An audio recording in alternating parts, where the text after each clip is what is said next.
যে প্রফেসর ইউনূস আমাদেরকে মিথ্যাবাদী বলছে। যদিও মিথ্যাটা বলছে আপনার সরকার, আপনারা এই করিডোর নিয়েই বলি, করিডোরের ব্যাপারে আমরা কোনো প্রশ্ন করি নাই যতক্ষণ পর্যন্ত পররাষ্ট্র উপদেষ্টা না বলছে যে আমরা এখানে একটা করিডোর দিতে যাচ্ছি। তেনায়া পেঁচায়া হাই রিপ্রেজেন্টেটিভ বলছে যে এইখানের মধ্যে একটা ত্রাণ করিডোর হচ্ছে, মানবিক করিডোর না। ডক্টর মোহাম্মদ ইউনূস কি বললেন? যারা এগুলি বলতেছে শুধু মিথ্যা কথা বলতেছে, জাতির উদ্দেশ্যে ভাষণ। আমিও তো বলছি আমি মিথ্যাবাদী, কারণ এই কথা আমি কারে গিয়ে বলবো? আমিও তো বলছি, এটা উনারা বলছেন এবং উনারা এটা নিয়ে কথাও চালাইছেন। এটা কেমনে হলো?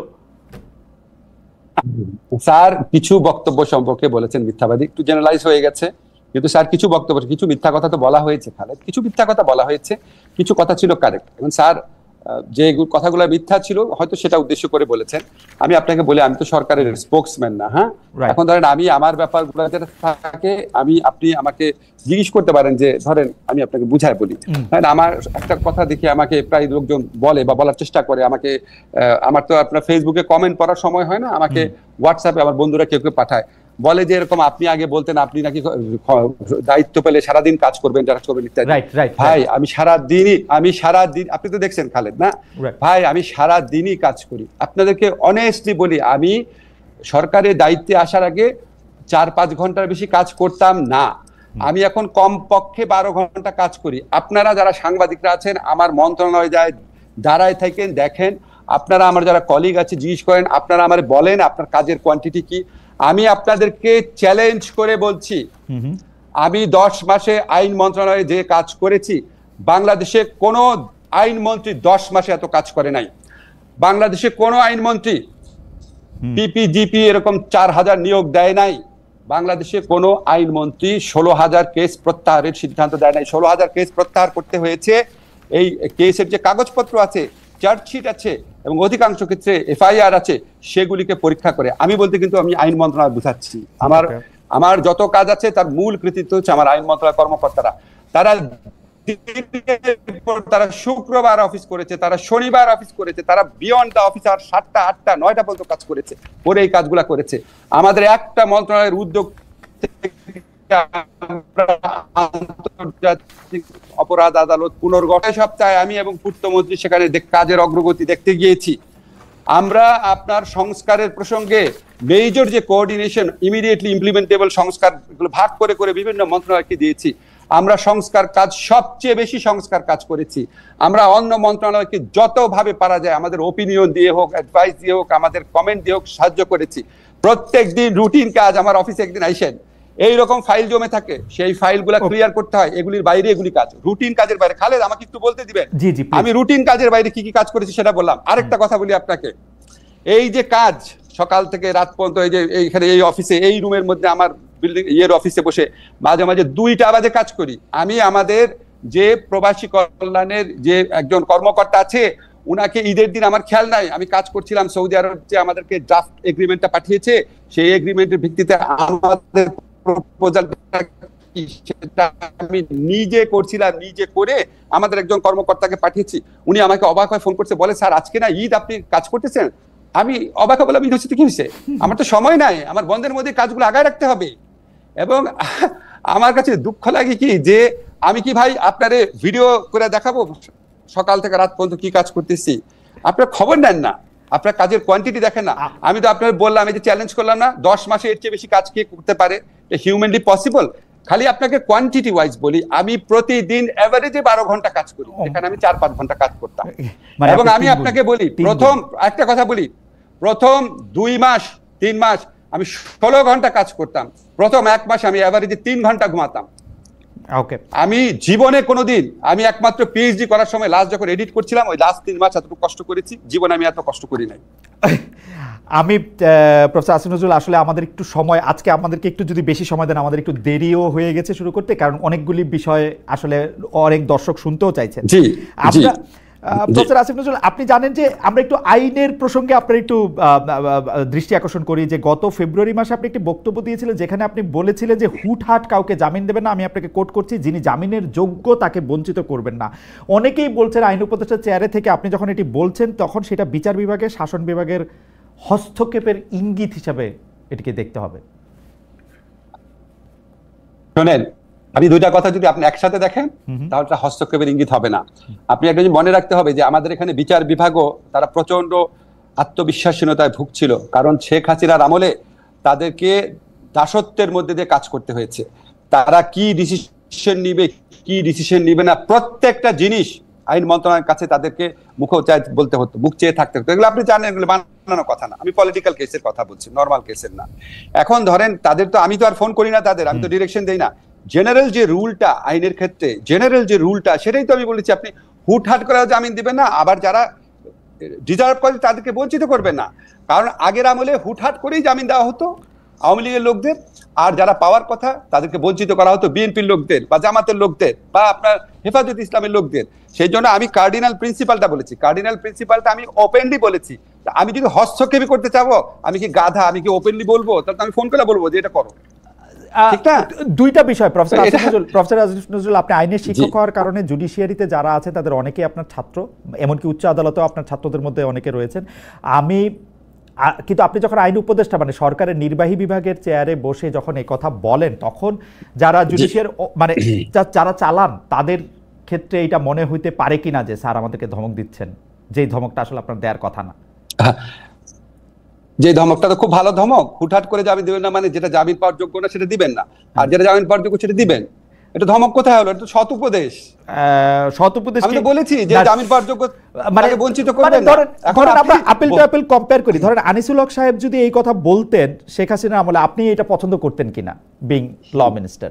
ঠিক এই কথাটাই আনিসুল হক বললে, হ্যাঁ আনিসুল হক এটা বললে পছন্দ করতাম না, কারণ আনিসুল হক 15 বছর বিএনপির লোকদেরকে যেভাবে জামিন বঞ্চিত করেছেন, উনার আমলে খালেদা জিয়ার যেভাবে বিচার হয়েছে, তারেক রহমানের যেভাবে বিচার হয়েছে, উনার আমলে যেভাবে গুম করা হয়েছে, ওই আমলের প্রেক্ষিতে মনে হতো এই লোকটার মধ্যে অশুভ কোনো চিন্তা আছে, প্রত্যেকটা কথার মধ্যে একটা অশুভ আছে।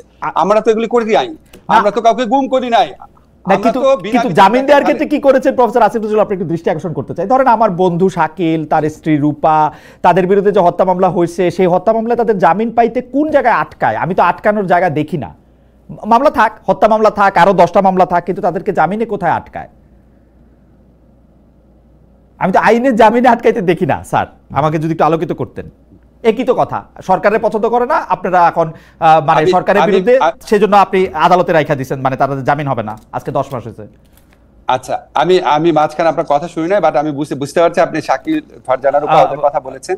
দেখেন, আপনাকে আমি একটা স্পষ্ট কথা বলি, আপনারা একটু জিনিস লক্ষ্য করবেন, কিছু ক্ষেত্রে কিন্তু আমরা বিচারিক আদালতে থেকে জামিন হয়েছে, কিছু ক্ষেত্রে হওয়ার পরপরই আপনার স্বরাষ্ট্র মন্ত্রণালয় থেকে শোন অ্যারেস্ট দেখিয়েছে, কারণ অন্য কেউ লোক মামলা করে দিয়েছে। যেমন একটা এক্সাম্পল আপনাকে বলি, ইঞ্জিনিয়ার মোশাররফ, সাবেক এমপি দবিরুল ইসলাম, ওনারা অসুস্থ, ওনারা কিন্তু জামিন পেয়েছে, 3-4টা মামলা জামিন পেয়েছে। তারপর সাথে সাথে জামিন পাওয়ার সাথে সাথে, এখন বিএনপি করে না জামাত করে নাকি ছাত্ররা করে আমি জানি না, সাথে সাথে একটা মামলা হয়, সাথে সাথে শোন অ্যারেস্ট দেখায়। আপনি এগুলি স্ক্রুটিনাইজ করে দেখেন। কিছু ক্ষেত্রে ধরেন একটা গণ আন্দোলনের পর, যেখানে গণ অভ্যুত্থানের পর, যেটা একটা বিপ্লবের সম্ভাবনা সম্পর্ক, যেখানে সত্যি 1000 থেকে 1500 লোক মারা গেছে, যেখানে হাজার হাজার লোকের অঙ্গহানি হয়েছে, যেখানে এত বড়, আপনি খেয়াল করেন খালেদ, যখন এরশাদ আমলে টোটাল 9 বছরে 42 জন মারা গেছে, তারপরে মানুষ 2-3 সপ্তাহে 1000-1500 লোক মারা যাওয়ার পর মানুষের মনে যেই ক্রোধ তৈরি হয়, মানুষের মনে বিচার বিভাগ পুলিশের প্রতি যে রাগ তৈরি হয়, যে 15 বছরে তুমি আমার জামিন দাও নাই, 15 বছরে তুমি আমার ফলস কেসে ঢুকাইছো, তখন বিচারক কি নিজেই ভয় পায় কিনা, বিচারক কি সেনসিটিভিটির বিচারে সে নিজেই জামিন দিতে ভয় পায় কিনা, সেটা তো জিজ্ঞেস করার এখতিয়ার আমার নাই। এগুলি অনেক কিছু ডাইমেনশন আছে। এই পরিস্থিতি বাংলাদেশে কখনো হয় নাই। আমি আপনাকে শুধু একটা তথ্য দেই, কারণ আমারও কিছু বন্ধু বান্ধব আছে যারা এখন সরকারি চাকরি করেন, তাদের একজনের সঙ্গে পরিচয় করাই দিলেন, তিনি উত্তরাঞ্চলের একটি জেলা শহরের চিফ জুডিশিয়াল ম্যাজিস্ট্রেট। আমাদের সমন্বয়কদের একজন তাকে একটা ফোন করা ওইখান থেকে উজ্জ্ব করায় নিয়ে আসছেন। এই হচ্ছে গল্প। তারপরে আর স্বাভাবিকভাবে মামলা কার্যটা কেমনে চলবে? আর আমাদের দর্শকদের মধ্যে দুইটা জায়গায় না, আপনার চিফ জুডিশিয়াল ম্যাজিস্ট্রেট, তো চিফ জুডিশিয়াল ম্যাজিস্ট্রেট আইন মন্ত্রণালয়ের অধীনেই।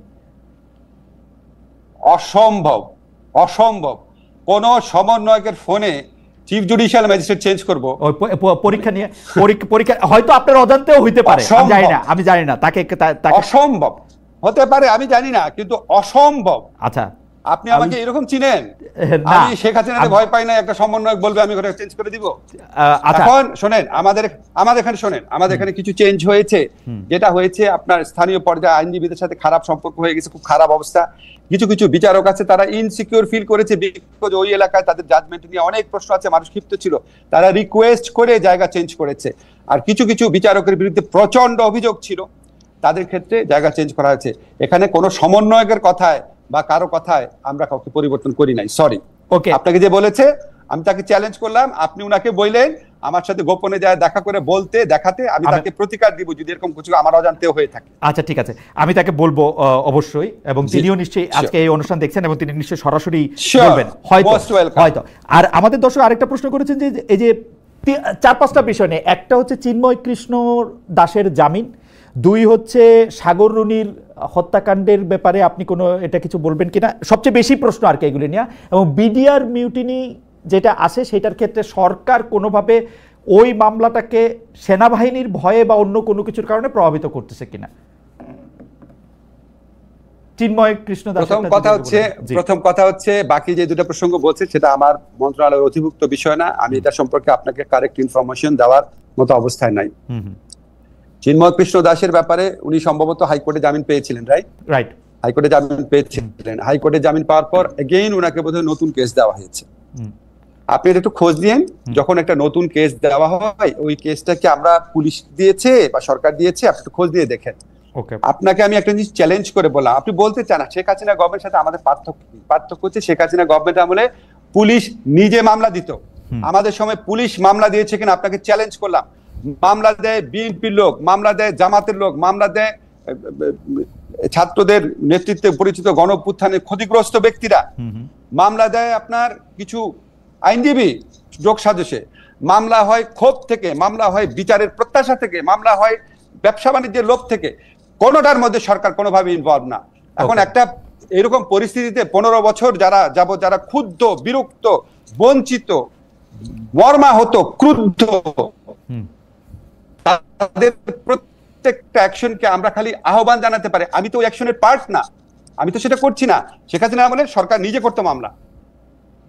ওকে, আমরা প্রফেসর আসিফ নজরুল, আপনি যেমন আমাকে মানে আমার মতো অনেক সাংবাদিকের যেরকম মানে এক ধরনের আলোকবর্তিকা আইডল, আইনের ক্ষেত্রেও কিন্তু অনেকে আপনাকে এরকমভাবে শিক্ষক মানেন এবং আপনার সরাসরি ছাত্রও রয়েছেন। আপনি স্নেহ করেন একজন মানে প্রথিতযশা আইনজীবী, আমার থেকে একটু বয়সে কম, ব্যারিস্টার জ্যোতির্ময় বড়ুয়া ফেসবুকে লিখেছেন এটিএম আজহারের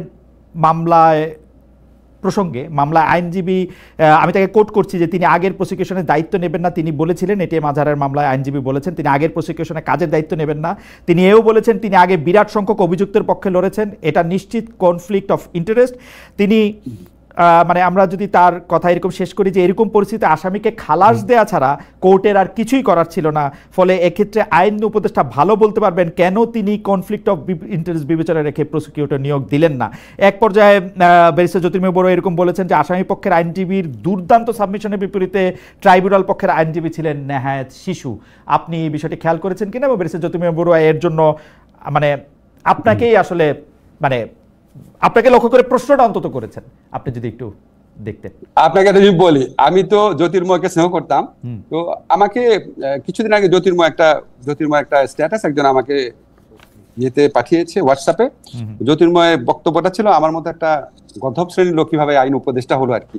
তো উনি যারা গর্ধব ভাবে, তো ওনার কাছে আবার আপনি চিন্তা করেন, আমি একটা ইন্টারন্যাশনাল হতে পিএইচডি করা, 2টা পোস্টডক করা, আমার 8-10টা ইন্টারন্যাশনাল জার্নালে লেখা আছে, আমি একটা পত্রিকাতে ল বিষয়ে লিখছি এত বছর যাবত, যে তার সম্পর্কে এরকম কমেন্ট করতে পারে, তার কমেন্ট তো আমি গুরুত্ব দিয়ে পড়ি না। সে কি বলছে আমি তার কোনো কমেন্ট পড়ি না, কারণ যে এই ধরনের কমেন্ট করতে পারে তার কথার সাবস্টেন্স নিয়ে আমি চিন্তা করি না। কিন্তু আমি এটা জানি, আমাকে প্রসিকিউশন টিমের থেকে ওরা একটা প্রতিবাদ লিপি দিয়েছে জ্যোতির্ময়ের এই ধরনের বক্তব্যের পর, তারা একটা প্রতিবাদ লিপি দিয়েছে। ওই প্রতিবাদ লিপিতে খুব শক্ত ভাষায় প্রত্যেকটা প্রশ্নের জবাব দেওয়া আছে, সেটা আমি আমার ফেসবুক পেজে শেয়ার করেছি, আপনি এটা দরকার হলে দেখে নিন। আমি তার কিছু পড়ি না, কারণ যে লোকের প্রতি আমার রেসপেক্ট নাই, আমি তার কোনো কিছু পড়ি না। আচ্ছা, ঠিক আছে, ফেয়ার এনাফ। আমি সম্প্রতি আপনি আপনি নিশ্চয়ই আপনি পড়ার সময় পেয়েছেন কিনা, সাংবাদিক ডেভিড বার্গম্যান প্রথম আলোতে লিখেছেন যে, কোট করছি, অনেকে আশা করেছিলেন যে আওয়ামী লীগের শাসনামলে বিস্তার লাভ করা যথেচ্ছ অন্যায়, আটক রাখা সংস্কৃতি তাদের পতনের মধ্যে দিয়ে এর অবসান ঘটবে, কিন্তু তার বদলে দেখা যাচ্ছে নতুন সরকার মুখে সংস্কারের যতই বুলি আওরাক এই পুরনো দমনমূলক চর্চা থেকে বেরিয়ে আসতে চায় না। ফারজানা রূপা এবং শাকিলের কথা আমি আগেই বলেছি, আবার পাশাপাশি এটা বলতে চাই অধ্যাপক আনোয়ারা বেগম, চিত্রনায়িকা নুসরাত ফারিয়া এবং নাম না জানা অনেক লোক এই আটক রাখার সংস্কৃতির শিকার হয়েছেন। আপনার কাছ থেকে জাস্ট 2-1 লাইনে একটা আপনি যে দুজনের নাম দিলেন ওনাকে তো জামিনে মুক্ত হয়েছে, সাথে সাথে জামিনে মুক্ত হয়েছেন। এখন ধরেন আমি আপনাকে একটা ইন্টারেস্টিং কথা বলি, আমি যখন অ্যাক্টিভিস্ট ছিলাম আমি এক্স্যাক্টলি ডেভিডের মতোই লিখতাম। আমি অ্যাক্টিভিজম হচ্ছে একটা পার্ট, আর যখন আপনি একটা দায়িত্বে আসেন সেটা হচ্ছে অন্য পার্ট। একদম ধরেন মামলা যেমন দুই প্রতিপক্ষ থাকে না, সেরকম। তো আমি যখন এই সাইডে এসেছি তখন আমার কাছে মনে হচ্ছিল আহারে অ্যাক্টিভিজম জীবনটা কত মধুর ছিল, খালি কমপ্লেইন করি হাজার হাজার কোটি কোটি লোকের বাহবা পাওয়া যায়। আর এই জায়গায় আসলে অনেক কাজ করেও খালি নিন্দার সম্মুখীন হইতে হয়, আরো অনেক কাজ করার স্কোপ থাকে। এবং অ্যাক্টিভিজম আছে বলেই আমরা এই সরকারে যারা দায়িত্বে থাকে বা থাকবে তারা আরেকটু ভালো করে কাজ করার সুবিধা পায়। কিন্তু অ্যাক্টিভিজম যেটা বলা হয় সেটা মানে সর্বাংশে ঠিক না। আমার মনে হয় আমরা যেহেতু মাঝখান থেকে বিষয়টা দেখি, আমরা এটা খুব ভালো আসলে বুঝতে পারি। আপনার এই কথাটা একদম হিরণময়, যে আসলে কাজ করলেই আসলে অনেক সমালোচনার মুখে পড়া যায়, এবং সমালোচনা করতে তো আসলে কাজ করা লাগে না, সমালোচনা করা খুব সহজ। আমরা একটু প্রবাসীদের প্রসঙ্গে আসি। স্যার খালেদ এক মিনিট আমি আপনাকে একটা কথা বলে নিই। এই যে ধরেন আমাকে মাঝে মাঝে আমার বন্ধুরা জিজ্ঞেস করে যে আমি যে এই যে উপদেষ্টার দায়িত্ব নিলাম আমি লাইফটা এনজয় করছি কিনা। আপনাকে আমি বলি, এটা আমি খুব ফ্র্যাঙ্কলি আপনাকে বলি, আপনাকে দেখে মনে হচ্ছে আপনি এনজয় করতেছেন না। এই প্রশ্ন আমি শেষের দিকে করতাম, আপনাকে দেখে মনে হচ্ছে যে আপনি এনজয় করতেছেন না। আমি আপনাকে বলি, ধরেন আমার তো অনেকগুলো জীবন ছিল, কিছু কিছু জিনিস আপনি জানেন। আমি সাংবাদিক ছিলাম, আমি ঢাকা ইউনিভার্সিটি টিচার ছিলাম, আমি বিদেশে গবেষক হিসাবে কাজ করেছি, আমি কনসালটেন্ট ছিলাম, আমি উপন্যাসিক ছিলাম, আমি কলামিস্ট ছিলাম, আমি টক শোতে অ্যাপিয়ার করতাম। এবং এটা হচ্ছে আমার উপদেষ্টার জীবন। এর চেয়ে জঘন্য অসহনীয়, মানে এর চেয়ে জঘন্য অসহনীয় জীবন আমার কখনো আসে নাই। আমি খালি দোয়া করি কবে এটা থেকে আমি রেহাই পাবো। আশ্চর্য হয়ে যায়। আমি এই প্রসঙ্গে একটু আসতাম যে আপনার এত কালারফুল একটা জীবনে যে এতগুলি পালক, এটাকে আসলে আপনি আসলে কিভাবে দেখবেন। কিন্তু আমি প্রসঙ্গে আসতেছি, কিন্তু আমাদের প্রবাসীদের একটু উদ্বেগ উৎকণ্ঠা, এবং আপনি আসবেন যে দুটি তার আগে খালেদ এই প্রসঙ্গটা আবার শেষ করে নেই, এটা বলি, তারপর আপনি বলতে পারেন। আচ্ছা ঠিক আছে, আসবেন। আচ্ছা প্রবাসীতে নিয়ে বলেন তাহলে। না, প্রবাসীদের দুইটা, মানে সংযুক্ত আরব আমিরাত থেকে একদল প্রবাসী আপনি আসবেন জেনে আমাকে খুব অনুরোধ করেছেন একটা বিষয় বলতে, যে বাংলাদেশের জন্য সকল রকম ভিসার কার্যক্রম আমিরাত সরকার বন্ধ করে রেখেছে। এই ক্ষেত্রে আপনারা কোনো পরিকল্পনা করে এটা থেকে মুক্তি দিতে পারবে কিনা? পৃথিবীর অন্যান্য দেশের যারা শ্রমিক শ্রেণীর অন্যান্য দেশের লোক আছে তাদের জন্য ভিসার ব্যবস্থা আছে, শুধু আমাদের দেশের লোকের জন্য নাই। এখন তারা খুব কাতর হয়ে মানে আপনার কাছে একটু জানতে চাইছে যে এটার ব্যাপারে সরকার কিছু করছে কিনা। ভাই আপনাদেরকে আমি একটা প্রশ্ন করি তো ভাই, কেন নাই?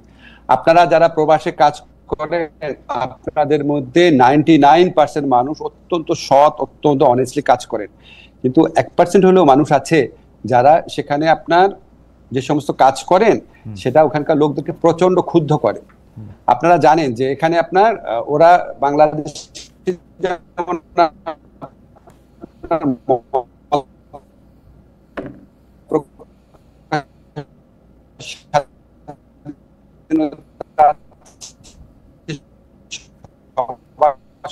স্বাধীনতা আছে না, অন্য কিন্তু 1% লোকের কথা বলছি না, 1% লোক করে তারা কষ্টকর। আমরা তো অনেক চেষ্টা করছি। ধরেন আমি আপনাকে বলি, আমি এগুলি কথা যদি বলি মনে হয় সারাক্ষণ নিজের কথাই নিজে বলতেছি। আমি যে সৌদি শ্রমমন্ত্রীর সাথে লাস্ট দেখা করলাম, উনি আমাকে বললো তুমি প্রথম মিটিং একটা জিনিস চেয়েছিল সেটা আমরা করে দিয়েছি, তোমাদের যারা নারী শ্রমিক আছে যারা ইররেগুলার তাদেরকে রেগুলারাইজ করার ব্যবস্থা করেছি।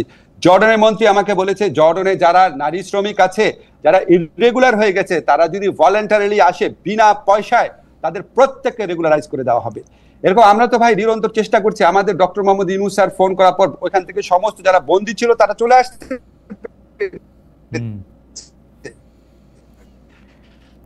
কিন্তু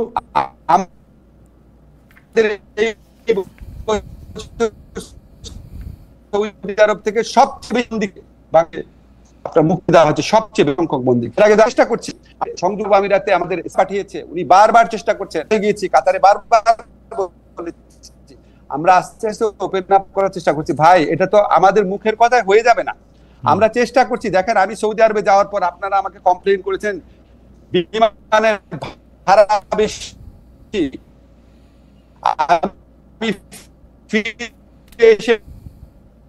পরের দিন সকালবেলা স্যারের কাছে অফিসে একটা মিটিং করি, আমাদের না সেটা খোলাটা আমি যত ইচ্ছা করি, এটা আমার নিয়ন্ত্রণাধীন বিষয় না, কিন্তু আমরা চেষ্টা করে যাচ্ছি।